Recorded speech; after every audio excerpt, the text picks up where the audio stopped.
Tell me about them. Tell me all about my mom and dad. Just who were my parents, really? What kind of people were they? There's no use in asking such questions. It won't bring back the dead.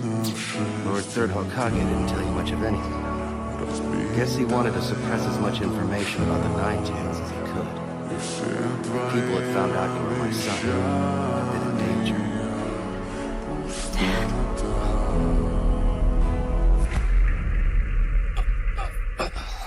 Why would you ever want to steal the Nine Tails inside of your own son?